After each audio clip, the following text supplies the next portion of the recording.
네, 오늘 코로나19 신규 확진자가 다시 300명대 발생한 가운데 지역사회 소규모 일상 감염이 빠르게 진행되자 방역당국이 대규모 확산 가능성을 거듭 경고하고 나섰습니다. 네, 한편 옥스퍼드대와 아스트라제네카의 백신 임상시험 결과에서도 예방 효과가 평균 70% 이상인 것으로 나타났는데요. 관련 내용들 김윤 서울대 의료관리학과 교수, 김수민 시사평론가와 함께 알아보겠습니다. 어서 오세요.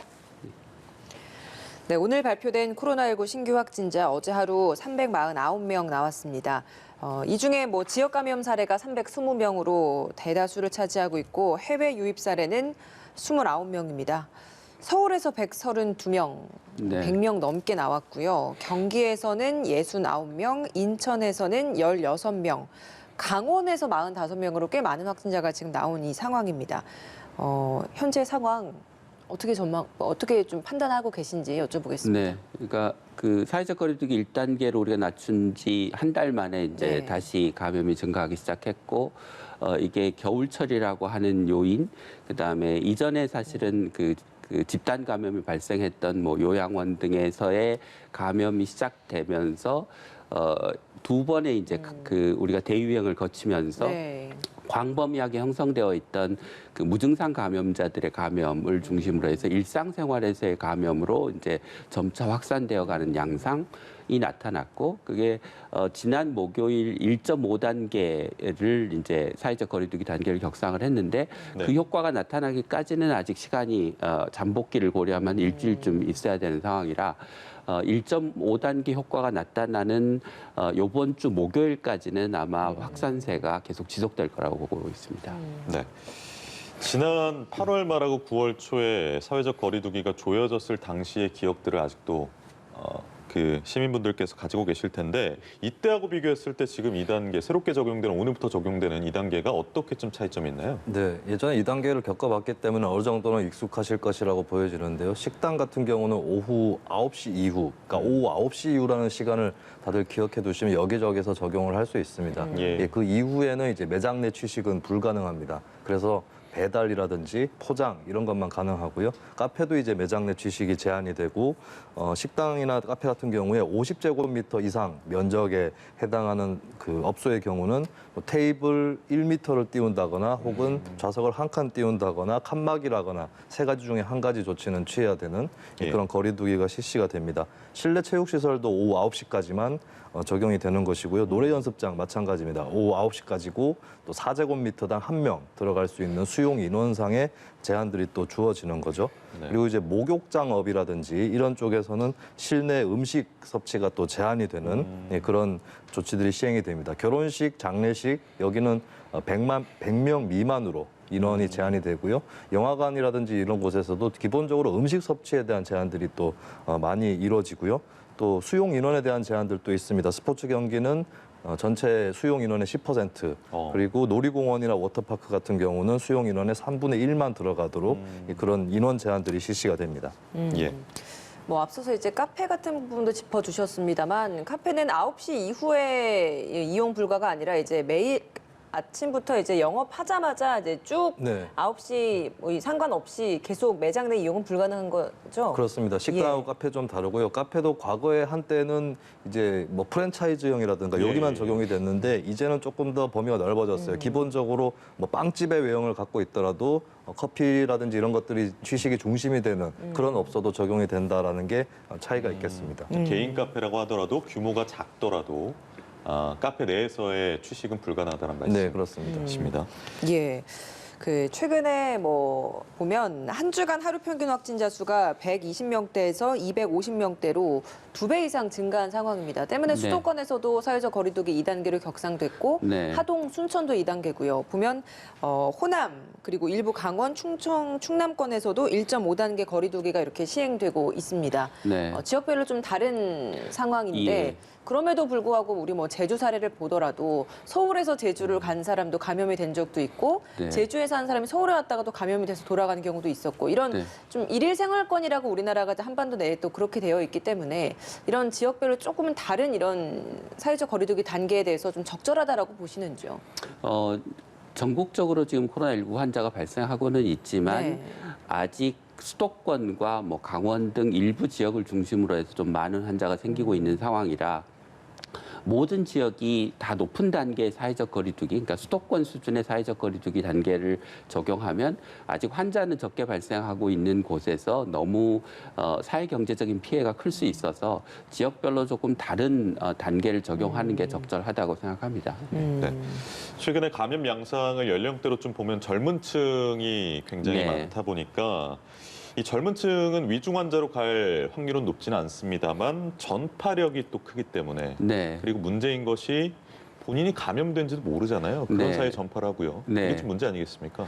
예, 그렇습니다. 그래서 최근에 이제 젊은 층의 감염 비율이 좀 높아지고 있는데 이 젊은 층은 무증상 감염일 가능성이 더 높아서 다른 이제 그 노인들이나 취약자들한테 전파가 되고 그것 때문에 결국은 이제 사망하는 환자가 늘어나는 결과가 생길 수 있어서 큰 우려가 되긴 합니다. 근데 이게 장기간 동안 지금 코로나19와의 어떤 방역이 지속되면서 젊은 층에서의 피로감 또 다른 나라의 사례들을 보면서 우리나라는 상대적으로 좀 적은 수의 환자가 발생하는 것에 대한 좀 뭐랄까 경계심이 줄어든 부분 이런 부분들이 작용하면서 아마 그 젊은 층의 감염자 비율이 올라가고 있는 것 같습니다.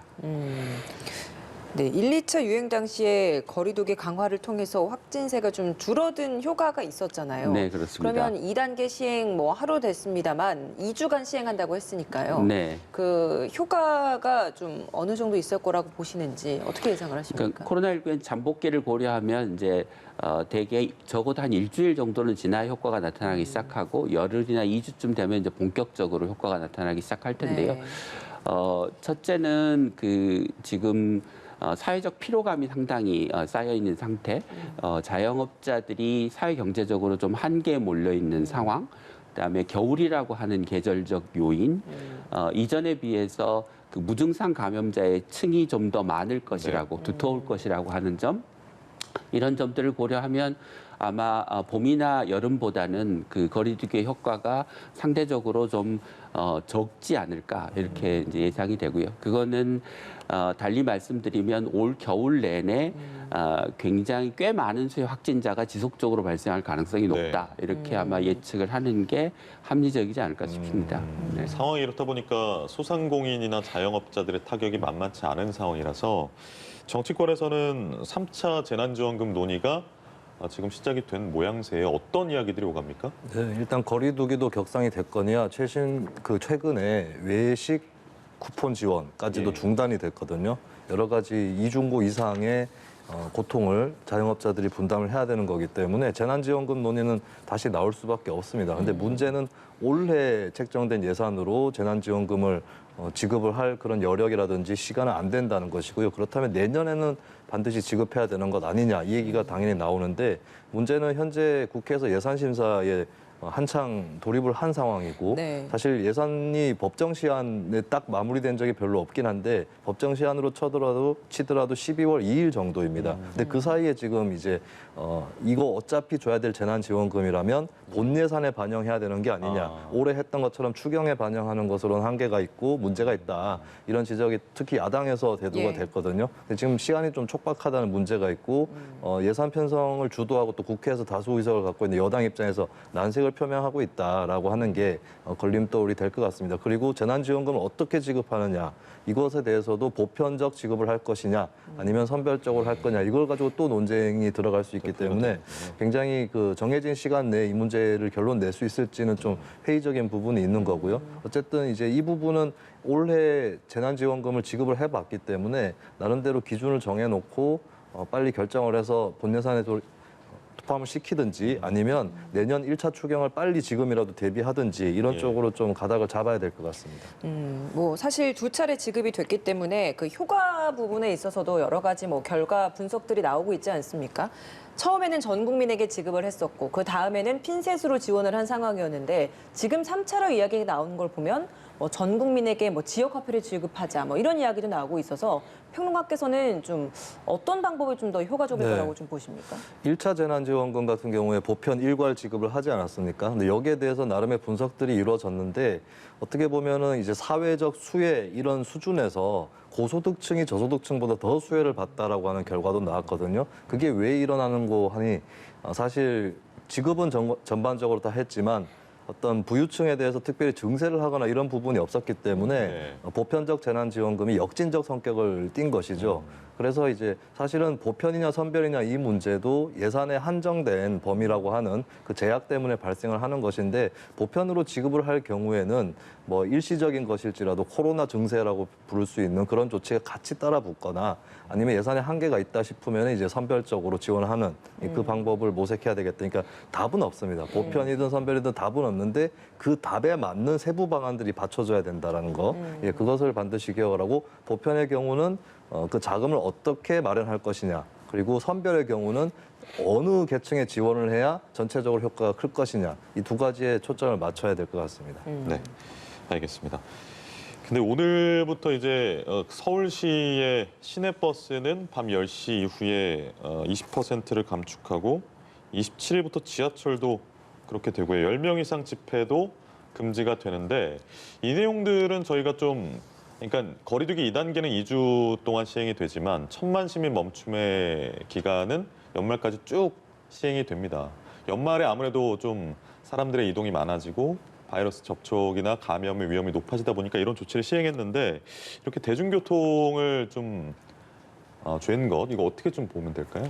일단은 상징적인 효과가 있다고 봐야 되겠죠. 대중교통을 예전처럼 그렇게 뭐 늦게까지 돌리지 않는다. 빨리 집에 들어가십시오라고 하는 그런 신호라고 보여지는 것이고 이제 조이는 과정에서 어떤 풍선 효과라든지 이런 것들만 좀 잘 감안을 한다면 예. 일단은 이제 거리두기를 제대로 해나가는 효과는 있을 것이다라고 보여집니다. 그리고 좀 시민들 입장에서는 한 달 넘는 기간 동안 계속해서 이렇게 멈춤이라고 하는 행위를 해야 된다는 것에 대해서 갑갑함이 있겠지만 사실 이번 연말의 시기를 잘못 놓치게 되면 내년에 더욱더 고생을 한다라고 하는 것 이것을 좀 충분히 공감대를 쌓을 필요가 있는 것이고 일단은 네. 뭐 서울시의 1,000만 멈춤이라고 하는 이 행위 자체는 전반적으로 또 기본적으로 필요하다라고 볼 수 있겠습니다. 예. 그 서울 시내버스는 오늘부터 10시 이후에 20%가 감편되는데 이게 만약에 특정 노선에 사람들이 많이 몰리고 하다 보면 좀 이건 다시 좀 늘리는 이건 탄력적인 조치들이 같이 운영이 될 예정입니까? 어떻습니까? 그거를 이제 시행을 해보면서 문제가 파악이 되면 바로 조치를 해야 될 것 같은데 어떤 버스를 줄였을 때 다른 버스로 사람들이 옮겨 타거나 혹은 전철 쪽으로 사람들이 이동하는 풍선 효과가 충분히 또 있을 수 있거든요.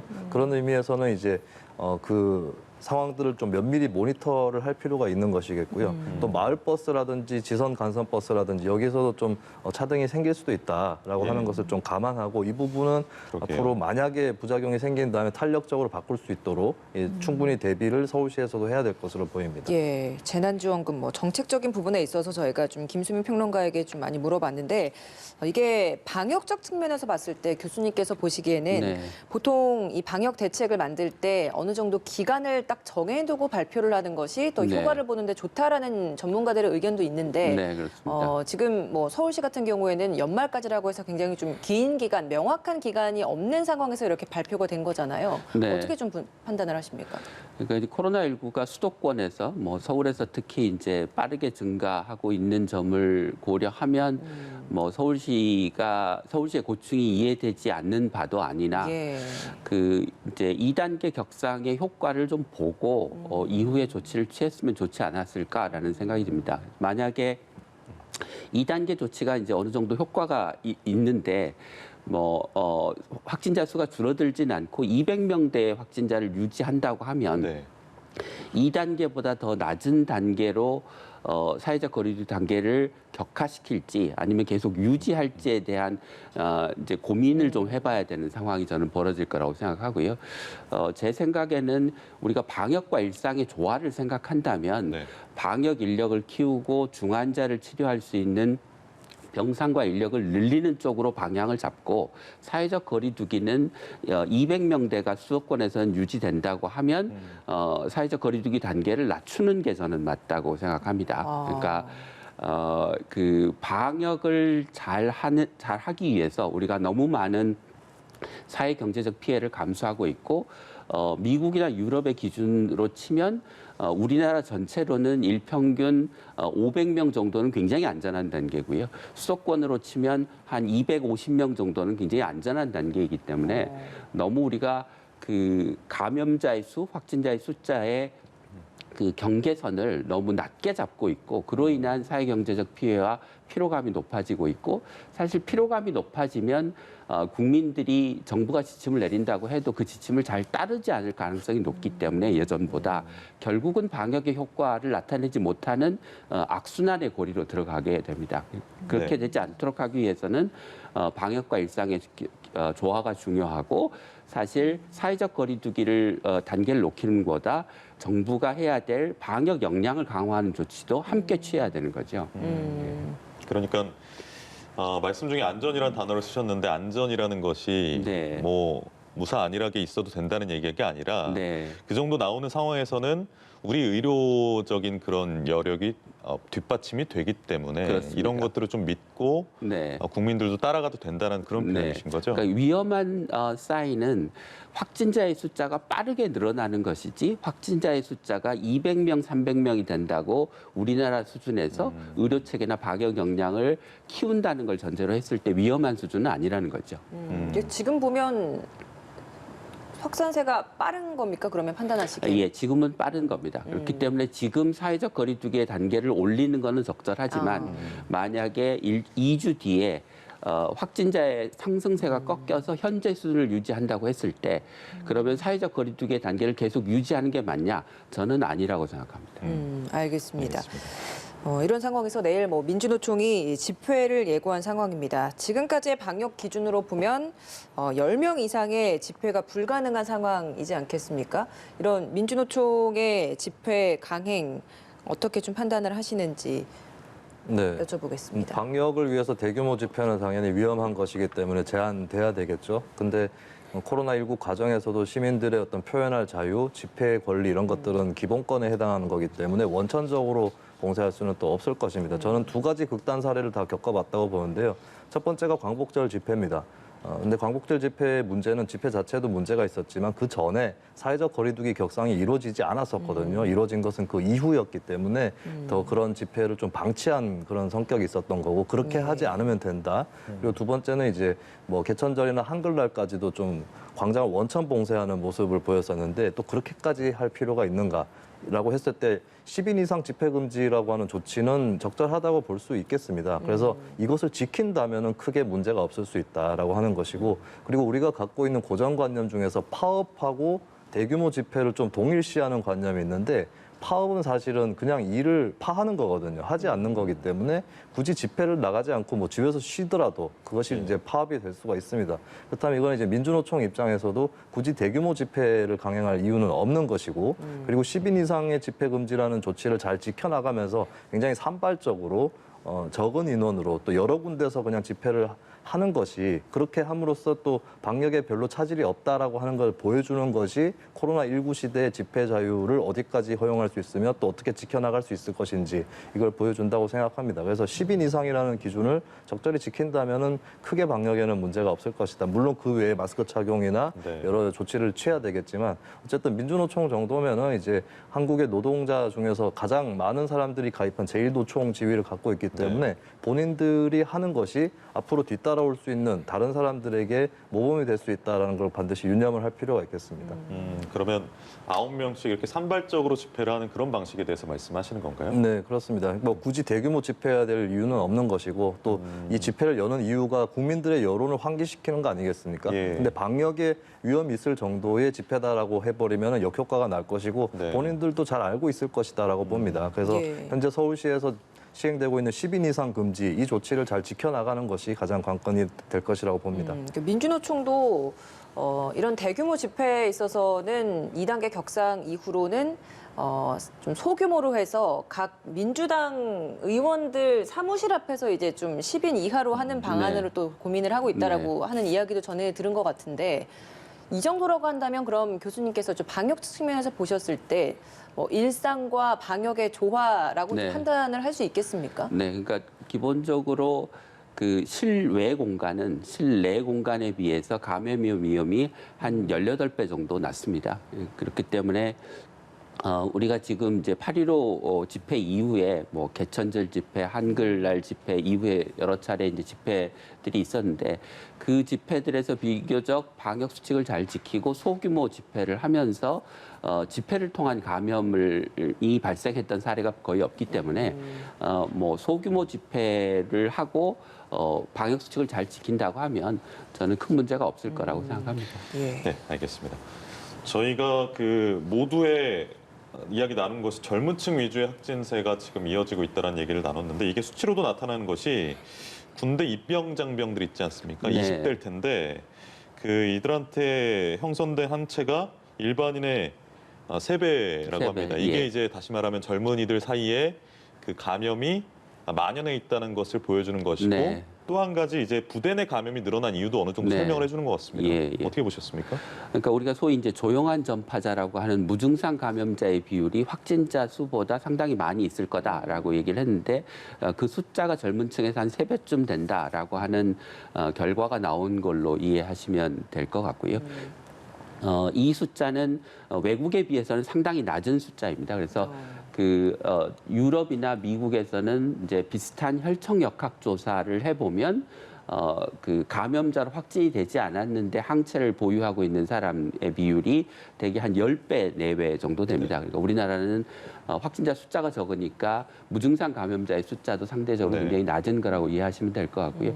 군부대 감염은 사실 이제까지 그 일반 사병들에 의한 감염이라기보다는 간부대에 의한 감염이 훨씬 많았습니다. 그러니까 외부하고의 출입이 잦으면서 외부에서 감염돼 와서 군부대 내에 전파되는 간부들에 의한 감염이 네. 많았기 때문에 물론 이제 무증상 감염자가 사병 중에 많으면 그 감염이 발생할 확률이 일반 장년층보다는 더 높겠지만 그게 현재 군부대에서 발생한 감염의 주 원인이라고 하기는 어려울 것 같습니다. 네, 항체 검사 결과 이야기를 좀 더 해보면 사실 그 일반 국민을 대상으로 한 항체 검사가 이번이 3번째 아니겠습니까? 처음에는 대구, 경북을 중심으로 했고 그 다음은 8월에 수도권 유행 상황이 반영되지 않은 한계들이 있었는데 이번 3차 조사에서는 뭐 이런 한계점들을 다 보완을 한 결과라고 봐야 되는 겁니까? 글쎄요, 근데 이 1, 2, 3차에 걸친 검사들이 보통 표본 수가 몇천 명 수준이라서 한계는 있다라고 보여집니다. 한 2만 명 정도는 해야 되는 거 아니냐 이런 전문가들의 지적은 있는 거고요. 다만 이제 좀 특성이 1, 2, 3차가 나누어진다라고 볼 수 있겠습니다. 1차 검사 같은 경우는 국민건강영양조사의 자녀 혈청하고 이거는 이제 1, 2, 3차에서 다 확보한 샘플들인데 거기 더해서 서울 서남권이 들어갔기 때문에 1차는 대구 경북이 빠졌고 2차에서는 이제 국민건강영양조사 자녀 혈청만 활용을 했다고 볼 수 있겠죠. 근데 세 번째는 특징이 이제 군대 입영을 한 그런 장정들을 대상으로 한 것이라서 젊은층 쪽을 알아볼 수 있는 그런 특성이 더 있다라고 하는 거고 일반 국민을 보편적으로 알아보는 것은 좀 1, 2, 3차 모두가 좀 부족하지 않을까 그렇게 보여집니다. 네. 다만 이제 각자의 어떤 지역적이라든지 연령의 특성이 다를 뿐이다라고 볼 수 있겠습니다. 네. 이 3차 검사에 대해서 제가 말씀을 좀 추가적으로 드리면 8월 14일부터 10월 31일까지 8,238명을 대상으로 조사를 했고 미진단 감염자가 이제 일반 국민에서 1명, 입영장정이 15명, 총 16명입니다. 전체 그 항체 형성률을 봤을 때 0.19%였다고 하는데 그러면 1차하고 2차, 3차까지 이렇게 쭉 지켜보면 네. 이 차수들 사이의 유의미한 차이점은 저희가 어느 정도로 좀 분석을 하면 되겠습니까? 글쎄 이제 앞에 김수인 평론가께서 이야기하신 것처럼 이 표본의 숫자가 너무 작아서 이게 이 숫자로부터 어떤 뭐 의미 있는 결론을 도출하기 상당히 좀 어렵다는 게 문제입니다. 그러니까 간단한 예를 들어드리면 이제 스페인에서도 비슷한 그 혈청 역학 조사를 했었는데요. 예. 그때의 표본 규모가 6만 명이었습니다. 근데 이제 스페인은 아시는 것처럼 굉장히 코로나19 확진자 숫자가 많아서 우리보다 그 무증상 감염자의 숫자가 훨씬 더 많을 텐데도 불구하고 6만 명이나 조사를 했는데 네. 지금 우리는 그 시기를 계속해서 분리해 가면서 뭐 10,000명 내외의 숫자의 적은 숫자의 표본을 가지고 조사를 하고 있어서 이렇게 그 적은 숫자의 표본을 반복적으로 조사하는 게 무슨 의미가 있을지 잘 모르겠다라는 게 생각이고요. 적어도 아마 우리나라 같은 경우는 수도권과 대구와 대구 이외의 지역 세 군데에서 이 무증상 감염자의 숫자가 적어도 10명 정도는 나올 수 있는 샘플 사이즈, 표본 숫자를 가지고 조사를 했어야 될 것 같고요. 그러면 아마 적어도 10만 명 이상은 조사를 해야 되지 않을까 싶습니다. 근데 네. 그러면 이렇게 적게 조사를 하는 이유는 뭐 인력적인 부분 뭐 한계 그런 게 있는 겁니까? 아마도 이제 많은 사람의 피를 뽑아서 혈청 조사를 하려고 하다 보면 뭐 시간과 노력이 많이 들어가기 때문에 이제 그럴 수밖에 없는 건데요. 그래서 이제 외국에서도 활용하는 방법 중에 하나가 지금 그냥 일반인 등을 대상으로 해서 혈청 역학 조사를 하는 게 아니고 병원에 방문한 사람들의 혈액 샘플을 가지고 조사를 하기도 합니다. 그래서 뭐 호흡기 증상이 없는 사람에서 그 병원에서 뽑은 피를 가지고 추가적으로 코로나19 항체 검사를 해보는 거죠. 네. 이제 그러면 대표성은 좀 떨어지긴 하지만 표본의 규모가 커지기 때문에 상대적으로 유의미한 숫자를 얻을 수 있는데요. 우리나라가 좀 그 방역은 잘한다고 하면서 사실 과학적인 방역의 근거가 되는 객관적인 수치를 만들어내는데 좀 너무 소극적인 게 아닌가 싶습니다. 네. 표본의 숫자를 좀 대폭 늘릴 필요가 있다는 말씀해 네. 주셨는데 이번에 그 항체 검사에 참여한 일반 참여자 중에서 2분이 이 중화항체까지 보유를 하고 있었다라는 결과가 나왔어요. 이건 어떤 걸 의미하는 겁니까? 그러니까 중화항체를 보유하고 있었다고 하는 거는 상당한 정도의 면역 반응이 몸 안에서 이루어지고 그것 때문에 이제 바이러스를 무력화시킬 수 있는 항체를 보유했다는 뜻이고요. 아마 그 감염의 정도가 상당했을 거라고 하는 점을 이제 짐작해 하는 것입니다. 예.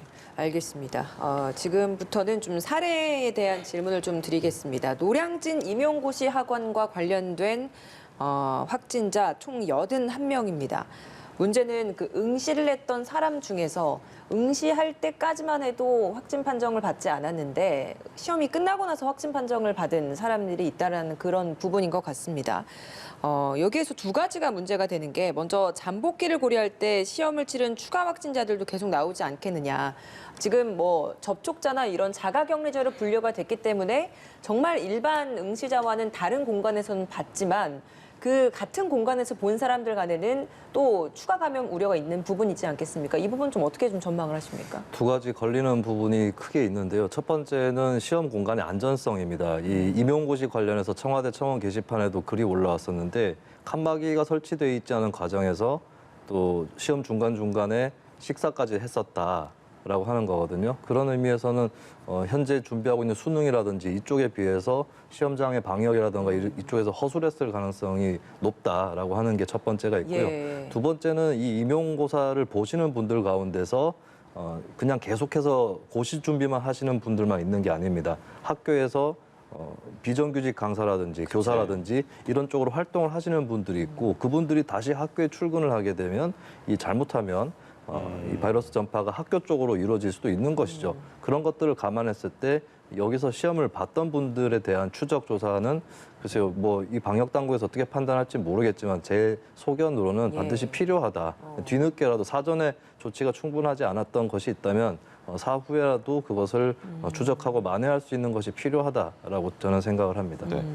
그러니까 전방위적인 N차 감염을 지금 걱정해야 되는 안정성이라는 첫 번째 아젠다가 있고 67명이 시험을 못 본 것, 그 형평성에 대한 문제도 지금 굉장히 떠오르고 있지 않습니까? 그러니까 방역 당국이 수능 이외에는 지금 확진자에게 응시 기회를 부여하지 않고 있는 상황인 거잖아요. 어떻습니까? 이게 어떻게 보면 편애 같기도 해요. 왜냐하면 수능 같은 경우는 워낙에 많은 사람들이 시험을 보고 또 전 국민들이 그 수험생 가족들까지 포함하면 굉장히 조심하는 그런 상황이죠. 수능 당일날 풍경들을 다들 아실 겁니다. 근데 사실 이런 임용고시도 뭐 사적인 활동도 아니고 공적인 활동이거든요. 그렇다면 방역 당국이 이것을 이제 왜 난색을 표명하는지는 잘은 모르겠습니다. 방역 당국 입장에서는 하고 싶은데 다른 기관과의 협조가 잘 이루어지지 않는 것인지, 아니면 방역 당국 스스로가 이 문제를 다룰 수 있는 어떤 여력이 없는 것인지는 모르겠지만, 어쨌든 이런 지금 사회적 거리두기 단계를 격상함에 따라서 사적 공간까지도 통제와 제한이 가해지고 있거든요. 네. 예, 그런 것들을 봤을 때 이 임용고시라고 하는 공적인 활동에 대해서 당연히 당국에서 방역 조치를 취해야 된다라고 하는 것이고, 진작에 어떤 당일날 유증상자를 포함해서 따로 시험을 볼 수 있는 시스템이 마련돼 있어야 한다. 그리고 앞으로의 이러한 비슷한 시험들에서도 그 채비가 갖춰져 있는 것이 바람직하다고 볼 수 있겠습니다. 알겠습니다. 이번에는 백신 이야기를 좀 해보겠습니다. 국내 도입 예정인 그 백신이 아스트라제네카의 백신인데 여기에서 임상시험 중간 결과를 발표했습니다.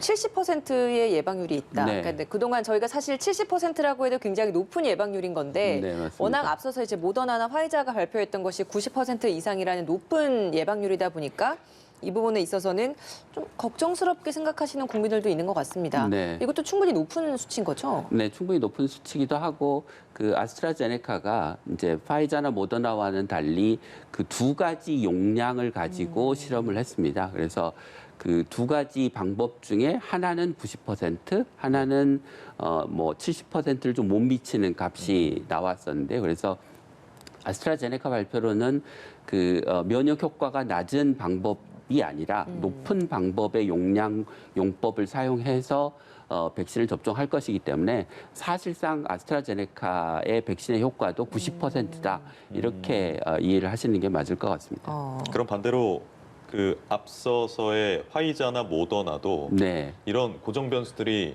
최적화되지 않은 세팅 하에서 접종을 한다면 네. 지금 뭐 아스트라제네카의 70% 정도의 뭐 확률도 나올 수 있다는 뭐 말씀. 그럴 수도 있겠지요. 근데 예. 이제 통상적으로는 이제 우리가 백신의 임상 시험에서 2상 단계에서 용량과 용법을 정하고 3상에서는 그 중에서 가장 이제 좋은 방법을 가지고 시험을 하는데, 이번에는 아스트라제네카는 두 가지 방법, 그러니까 그 전체 그 이제 총 용량이라고 하는 것을 두 번 접종하는 방법과 한 번은 절반만 접종하고 두 번째에 그 총 용량을 접종하는 방법, 두 가지 방법을 같이 썼고, 그 중에서 처음에는 절반, 나중에는 완전한 총 용량을 접종하는 방식에서 90%의 효과가 나타나는 걸로 되어서 실제 접종은 그런 방식으로 이루어지게 될 것 같습니다.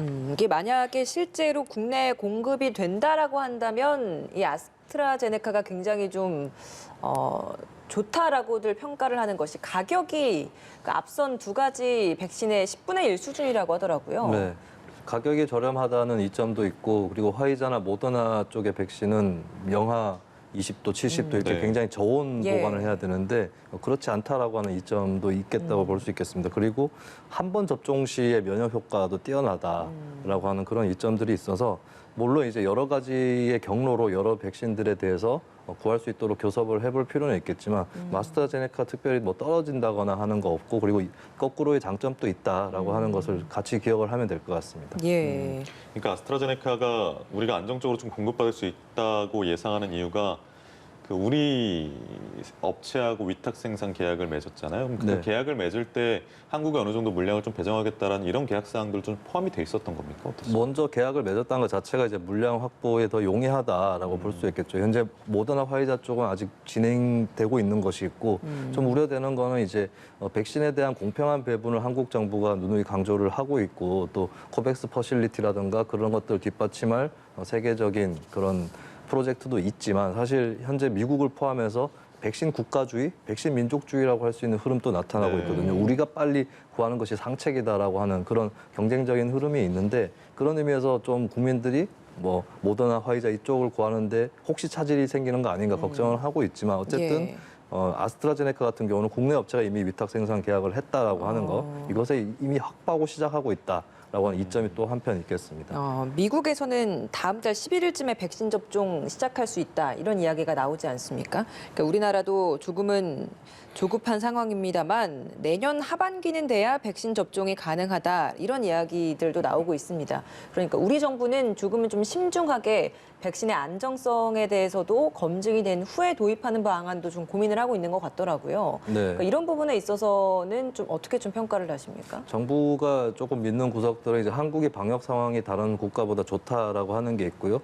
그리고 코백스 퍼실리티를 통해서 받을 수 있다는 그 물량이 있습니다.